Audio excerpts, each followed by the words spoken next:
Pulled the turntable on the Nivico. Removal was pretty easy. You just have two plugs, right? Power and signal. The motor doesn't seem to be seized. It's a little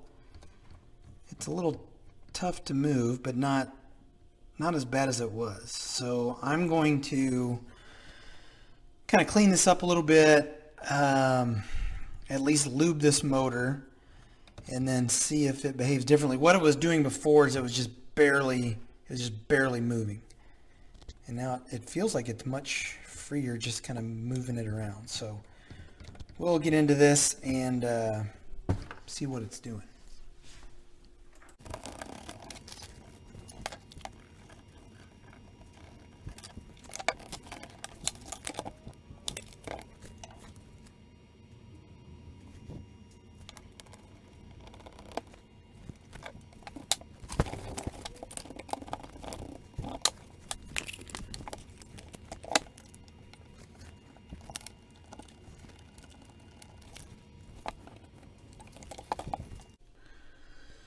As I'm poking around on this, this gear here, which kind of, let's see if I can turn this over, which, right, the mechanism kind of relies on, is super stiff. Like, it's not moving at all. So I'm going to remove the nuts. I think it looks to me like I can remove a couple and see if I can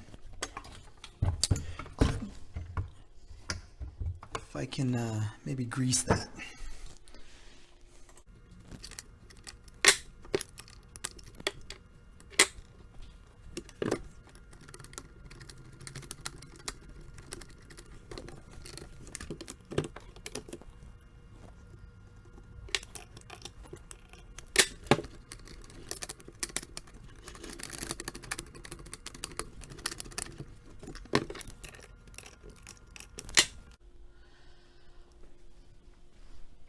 All right, so put the turntable back into the console. My camera positioned right here.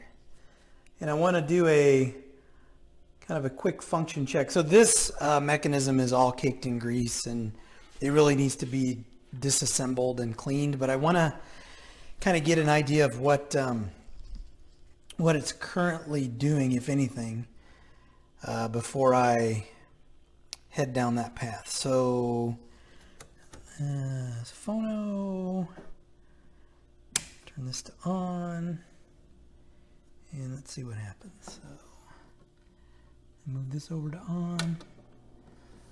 So it's spinning. That arm doesn't look like it knows what it's supposed to do right now. And there is so it has, the stylus is on it.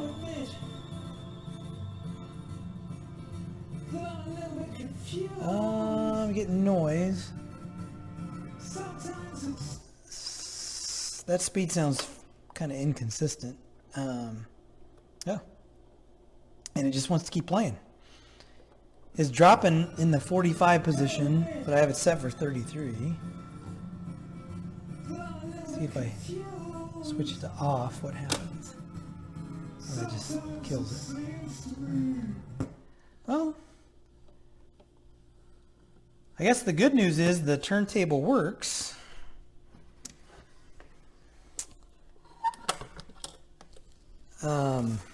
Maybe if I do that, let's see what happens if I try this. I wonder if this changes anything. Let's power this back on. Hit on. Oh, no. Oh, okay. So I held the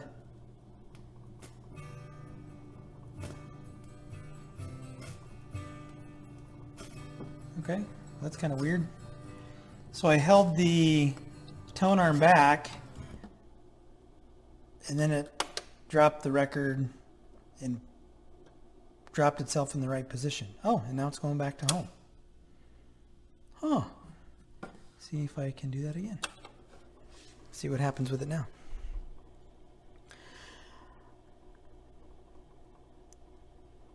Looks like it doesn't know what to do. Okay. See if I go back to the end. Again, I'm just kind of function checking this to see what it's doing right now. Well, interesting. So I wonder if I pop this back up. Let me pull this. All right, on.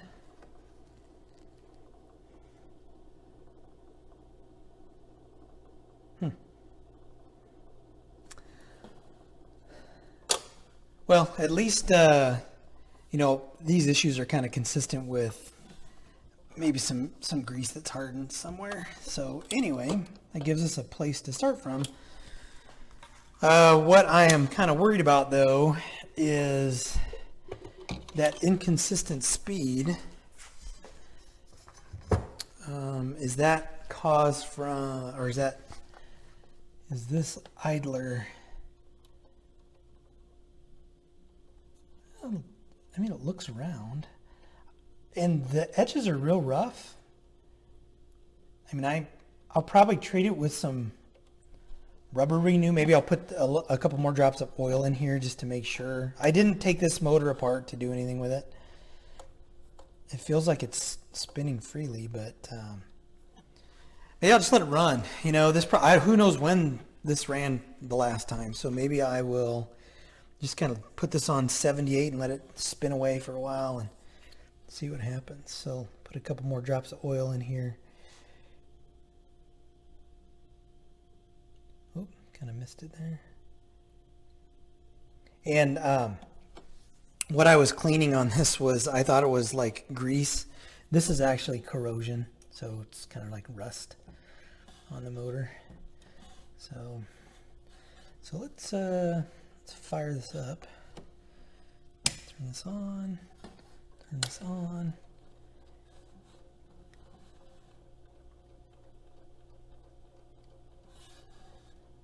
Yeah, you can kind of see the motor.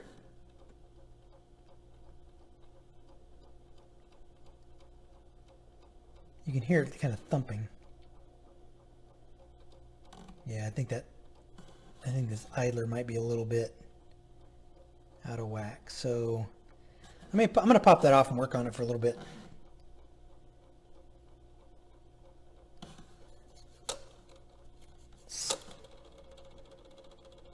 All right, so I'm going to let that run for a little while, see what happens. But I think this idler is not, there's an issue with it. Either it's not perfectly round, or yeah, I think that's probably what's going on. So anyway, I'm gonna let this do its thing for a little bit, and then I'll pick up filming once I have a better idea of what the issue might be here. Interesting observation here on the Nivico. I just wanted to kind of film what I was actually hearing, you know, kind of confirm that there was some wow and flutter. So I ran it 3 different times, and this has been running for probably 10 or 15 minutes. So 3 different times, right? Speed, it kind of sped up. It started at average speed of 33.04, then 33.31, then 33.43, with a wow and flutter starting at 2.45, 1.11, and then 1.43.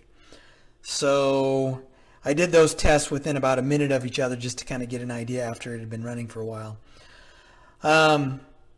So yeah, I'm going to pull that idler off and then work on it for a little bit and see what changes, if anything changes with those readings. I don't know that it's the idler, but and you know, for a turntable like this, I don't know how far you want to get into, I don't know, replacing parts and doing things like that. But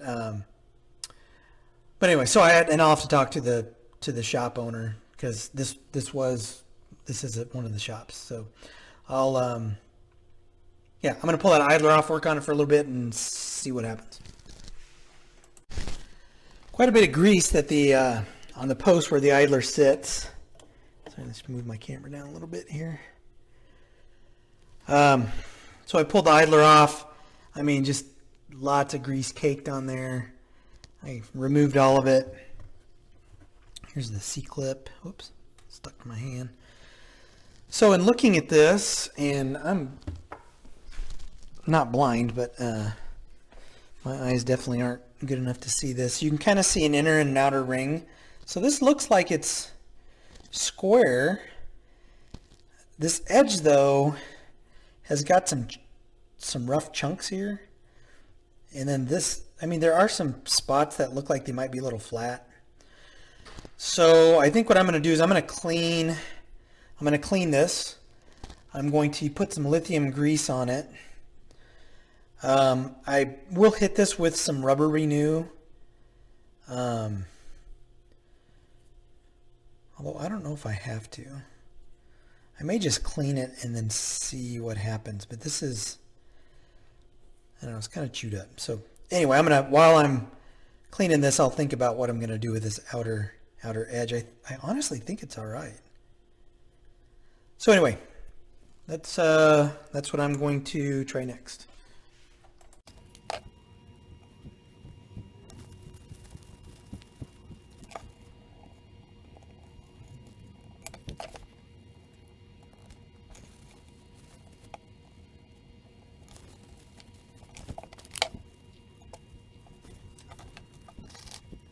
So this, it does require grease, and it was super sticky and super nasty. So put some lithium grease on the inside of this. Put the washer back on. And grease will hold that in place. I am going to put just a little bit of grease on the spindle as well, on the post this goes on.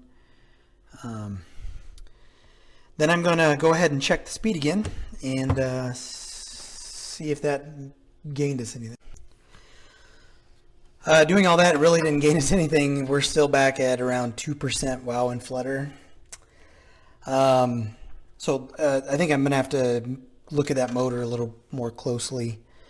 And I just noticed I misspelled it. I put Nivico instead of Nivico. I know it's Nivico.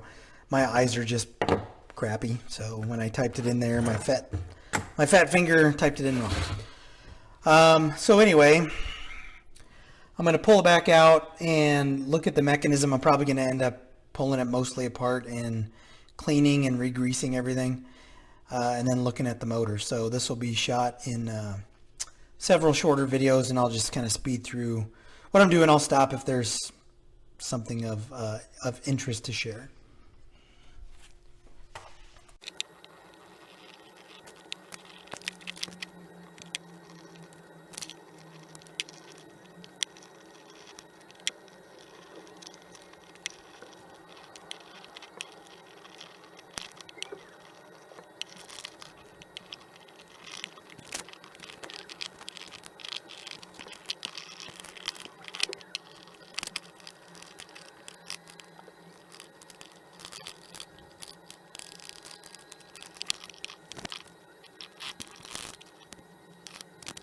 What I was trying to figure out was how come, trying to determine the reason why it keeps wanting to drop the tone arm in that position, like for a 45. I can't figure out what lever. I mean, I can see how to stop it from doing that, but I can't figure out what is causing it to want to drop it in that position. Because if I just hold it back and I've moved the grease, I've cleaned the grease in that spot.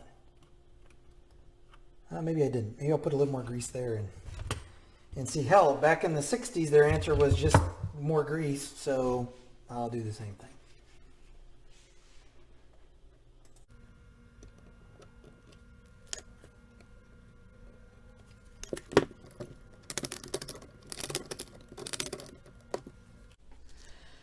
Turntable's back into the cabinet. Now I will tell you, this is a janky turntable. Like, yeah, it's clunky. I mean, I kind of cleaned all the grease, kind of did everything that I could. So let's kind of show you where we're at. So record goes on, lift arm goes over, or whatever that is, lift. Oh, it says lift here. I'll turn it to on.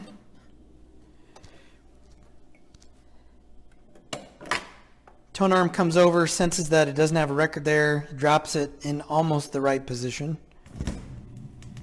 Lots of noise coming through the turntable, like lots of rumble, I guess. Right? Speed's a little bit better. I haven't measured it. It sounds a little bit better to me.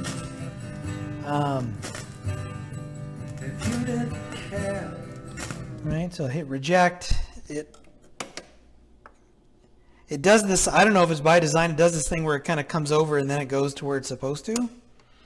So at least it's dropping the tone arm in the right position. It's returning it to the base. It's shutting it off. This thing has a, power is never really off on this thing. So let me show you what I mean. So I'm going to turn off the main power, right? So you'll see kind of the lights go out here, turn off main power, but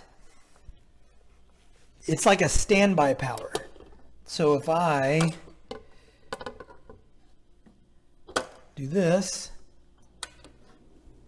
and I turn it on, all I'm doing is I just hit on for the turntable and then the power came on here. But now this isn't doing what it was doing before. So gotta love these idler drive tables. I cannot stand them. Cannot stand them at all. So let's see if I can get this one to work. Nope, now it's doing this thing again. Gosh darn it. So this is why I do not do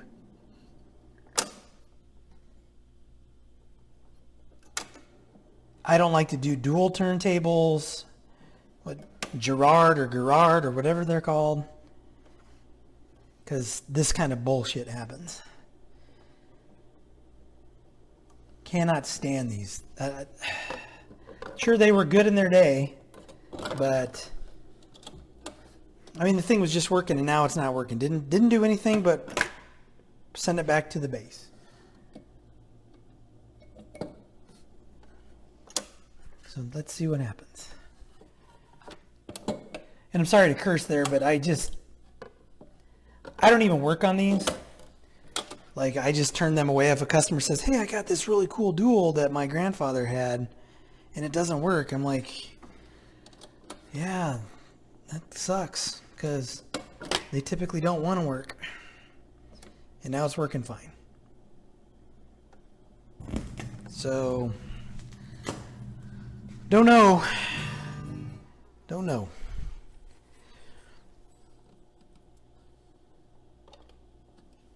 So end of the record, returns, just drop down and turn off.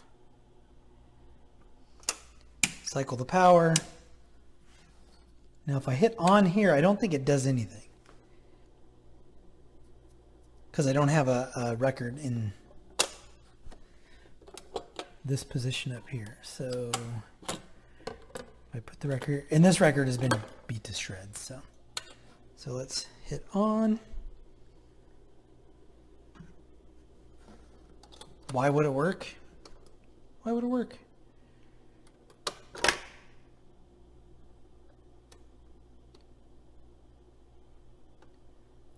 Well, at least it's doing that. All right. So, you know, the only problem with this is, yeah, there you go. So here's the issue with this turntable, though. I would love to put another turntable in here. Anything would be better than this turntable. The problem is, and I'll show you, make sure this is all off.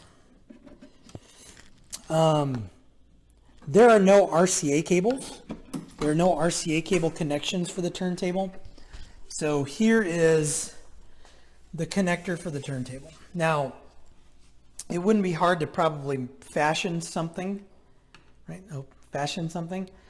But this is how a new turntable would have to connect to this. So you'd almost have to, sacrifice this to create RCA cable adapter, right? Because it's just red, white, and ground, so it'd be pretty simple. I would just cut it here, put a little RCA end on it.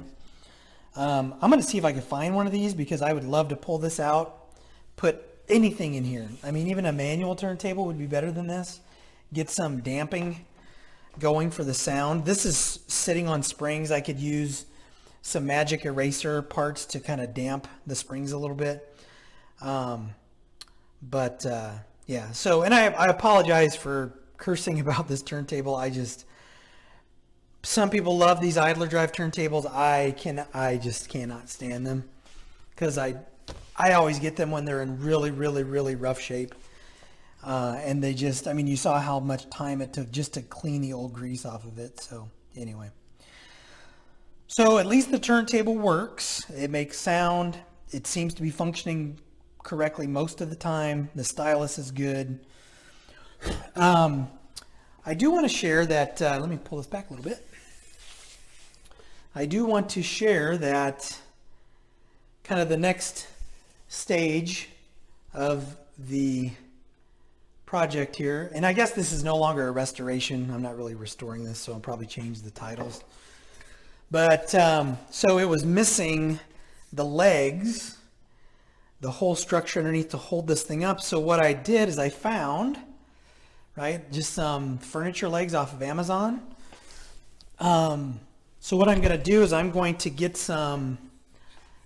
probably some 3-foot sections of maybe poplar, right, to create kind of some supports underneath that these legs will screw into, because the way these legs work is, and these are the same kind of legs I'm going to use on my Wharfdale project for those speakers, but what happens is you drill I think that's a 1/2-inch hole into the board. This leg screws into it. This actually screws into the board, right? Then the legs screw into that. These are rated to hold like some crazy amount of weight. I don't remember what it is. I think it's, well, I mean, you're typically looking at a couch, so it's, probably 1,000 pounds or more.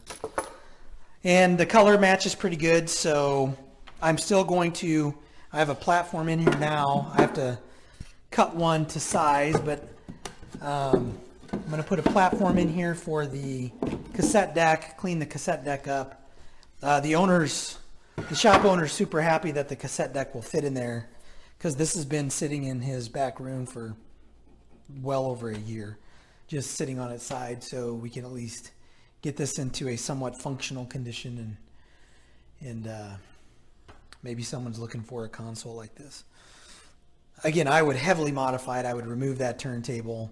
The cassette deck would be okay. I'd probably put an Amazon Echo Dot in there or something instead of the cassette deck, but cassette deck works well in that position. So anyway, that's where we're at right now. I'm probably not going to do any more work on the turntable. If I do, there will be another section to this video. If not, then we're going to call the turntable good for now, and we're going to move on to building this little shelf here for the cassette deck, and then putting the legs underneath the console. So stay tuned for, I don't know what part we're on, so stay tuned for the next part.